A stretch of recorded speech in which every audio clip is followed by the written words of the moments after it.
அனைவருக்கும் என் இனிய பணிவான வணக்கம். நம்ம சென்னை ஆஸ்ட்ரோடியோ கிளினிக்ல பல விஷயங்களை பற்றி நம்ம டிரான்ஸ்பிளான்டேஷனை பற்றி போட்டிருக்கோம். ஸோ இப்போ நம்ம டிரான்ஸ்பிளான்டேஷனா என்ன ஒரு வித்தியாசமான விஷயங்கள், அதாவது டிரான்ஸ்பிளான்டேஷன் எப்படி பண்ணுறோம், ஸோ டிரான்ஸ்பிளான்டேஷன் பண்ணக்கூடியவங்களுக்கு எந்த மாதிரி டோனர் இருக்குது, ஸோ அவங்களுக்கு எந்த மாதிரி புரியலை கொண்டு போகிற டென்சிட்டி குறைபாடுன்னா பால்டுன்னு, அதாவது எண்ணிக்கை குறைபாடு 100 முடியில் 50 முடி கம்மியாக இருந்து 50 முடி இருந்ததுன்னா அது டென்சிட்டி குறைபாடு ஃபில்லிங்னு சொல்லுவோம். நாங்கள் அதை உள்ளே கொஞ்சம் கேப் இருக்கும், அந்த கேப் ஃபில் பண்ணுவோம். ஸோ இன்னொன்று பால்டு, சுத்தமாக அந்த இடத்துல எதுவுமே இருக்காது. இந்த மாதிரி வித்தியாசமானங்கள் இருக்கும். வித்தியாசமாக இருக்கும். இந்த டிரான்ஸ்பிளான்டேஷன்றது ஒரே மாதிரியாக இருக்கக்கூடிய விஷயங்கள் கிடையாது. ஸோ நான் அப்படிப்பட்ட ஒரு கேஸ் தான் நான் உங்களுக்கு பார்க்க போகிறோம்.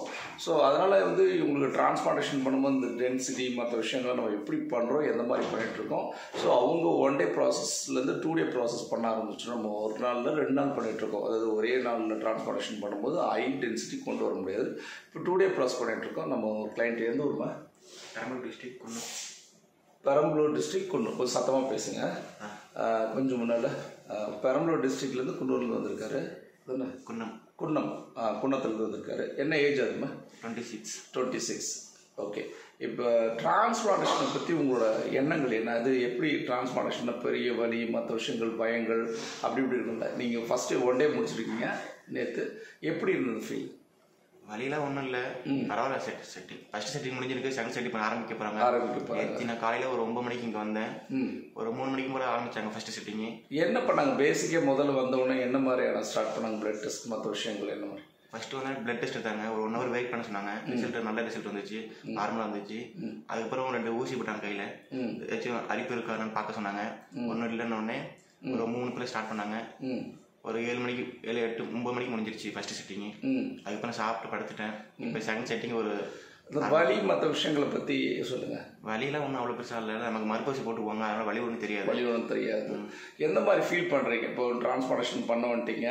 ஸோ இவங்க எப்படி பண்ணுவாங்கன்ற ஒரு பயம் இருக்கு. ஃபர்ஸ்ட் செட்டிங் பண்ணும்போது உங்களுக்கு என்ன தோணுச்சு? ஃபர்ஸ்ட் சத்தியமாக ரொம்ப பயமாக இருந்துச்சு. பட் நான் ஒன்றும் தெரிஞ்சு கொள்ளல. ஃபர்ஸ்ட் மறுப்பூசி போடும்போது மட்டும் தான் அவங்க வலி இருக்கும், ஒரு வலி இருக்கும். அதுக்கப்புறம் ஒன்றும் வலியே தெரியாது, நமக்கே ஒன்றும் தெரியாது. அவங்க என்ன பண்ணுவாங்க, நம்ம படுத்திருந்தா மட்டும் போதும். ஒன்றும் பயப்பட வேண்டியதில்லை. இப்போ கொஞ்சம் குடிக்கிறீங்களா? இது ஃபர்ஸ்ட் செட்டிங் தான் பண்ணியிருக்கோம் பாருங்கள். இதுலேருந்து இது ஃபுல்லாக பண்ணியிருக்கோம். ட்ரையாக இருக்குது, அதனால் நமக்கு அவ்வளோ தெளிவாக தெரியாது. இருந்தாலும் பார்ப்போம்.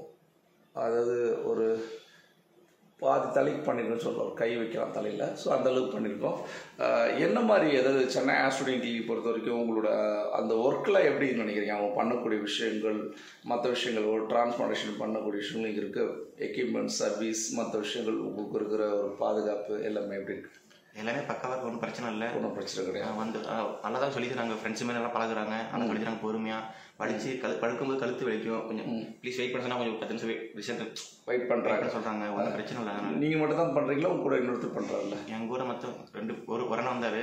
அப்போ நான் நேற்று மட்டும் 2 பேர் ஜிஎஃப்சிக்கு வந்தாங்க, பார்த்தேன். என் கூட ஒரு அண்ணன் மட்டும் எடுத்துகிட்டு இருக்காரு. அருண் டிரான்ஸ்பிளான்டேஷன் பண்ணிட்டு இருக்காரு. அவருக்கு இவரோட பெரிய பால்டு. ஸோ வித்தியாசங்கள் டிரான்ஸ்பிளான்டேஷனில் நிறைய இருக்கும். அதை பற்றி நாங்கள் கிளைண்ட்டுக்கு ஆரம்பத்திலே சொல்லுவோம். அதாவது டென்சிட்டி குறைபாடு என்ன, பால்டு என்ன, பெரிய பால்டு. அவருக்கு பெரிய பால்டு. இவருக்கு தம்பிக்கு முடியே இல்லைன்னு சொல்ல முடியாது. தம்பிக்கு முடி இருந்தது, பட் டென்சிட்டி குறைபாடு. அது 2 டைப் இருக்குது. ஒரு டைப் பால்ட் ஆகிட்டா ரொம்ப ஈஸி டிரான்ஸ்பிளான்டேஷன் பண்ணுறது. இந்த டென்சிட்டி குறைபாடுறது ரொம்ப மோசமான விஷயங்கள். அதை பண்ணுறது ரொம்ப டைட்டாக கஷ்டமான விஷயங்கள் சொல்லுவோம். ஸோ டிரான்ஸ்பிளான்டேஷன்றது வித்தியாசமாக இருக்கக்கூடிய விஷயங்கள். அதனால நல்ல ப்ரொஃபஷன்ஸ்லாம் நீங்கள் அவங்ககிட்ட ஆலோசனை கேட்டுட்டு நீங்கள் டிரான்ஸ்பிளான்டேஷன் பண்ணுறது நல்லது. ஏன் அப்படின்னா, நம்ம பண்ணிவிட்டு அப்புறம் எனக்கு இங்கே குறையா இருக்குது, அங்கே குறையா இருக்குது அப்படின்னு நினைக்கிறத விட நல்ல ப்ரொஃபஷன்ஸ்கிட்ட போனீங்கன்னா அவங்க கிளியராகவே சொல்லிடுவாங்க. அதே நேரத்தில் இன்றைக்கி டிரான்ஸ்பிளான்டேஷன்றது ரொம்ப எளிமையான விஷயம். ஸ்கின்ல பண்ணக்கூடியது, பாதுகாப்பான விஷயம். பயப்பட வேண்டியதில்லை. சிங்கிளாக பண்ணிட்டு போகலாம், யாருமே பயப்பட வேண்டியதில்லை. அது சென்னை ஆஸ்ட்ரோடியோ கிளினிக் பொறுத்த வரைக்கும் நாங்கள் 6-7 வருஷம் ப்ராக்டிஸ் பண்ணி எங்களை பொறுத்த வரைக்கும் ஒரு கிளியரான ஒரு விஷயங்களை தான் பண்ணுவோம். மற்ற விஷயங்கள் இந்த ஹேர் லைன் மற்ற விஷயங்கள் பண்ணக்கூடியது பயங்கர பெயின், இந்த மாதிரி ப்ளீடிங் அதிகமாக அந்த மாதிரி ஏதாவது இருந்தது அவங்களுக்கு? இல்லை, அதெல்லாம் எதுவுமே இல்லை. பெருசாக எதுவும் இல்லை. சாதாரணமான விஷயம் பண்ணும்போது ஒரு பெரிய இதெல்லாம் கிடையாது. ஓகே. செகண்ட் டே முடிச்ச அப்புறம் தான் நம்ம இவரை பற்றி பார்க்கும்போது எந்த மாதிரி, அதாவது அந்த டென்சிட்டி இவருக்கு எந்த மாதிரி திருப்தி கிடைக்குதுன்னு பார்க்குறோம். இன்னொரு 3 hours ஆகிடும் இவருக்கு. ஏன்னா ஃபர்ஸ்ட் இன்னொரு செட்டிங் பண்ணிட்டு ஒரு கிளைண்ட் ஸ்டார்ட் பண்ணியாச்சு. இப்போ டைம் என்ன ஆகுது? 5 இருக்குமா? 6 ஆகுது. 6 மணிக்கே மார்னிங் 6 மணிக்கே ஸ்டார்ட் பண்ணிவிடுவோம்.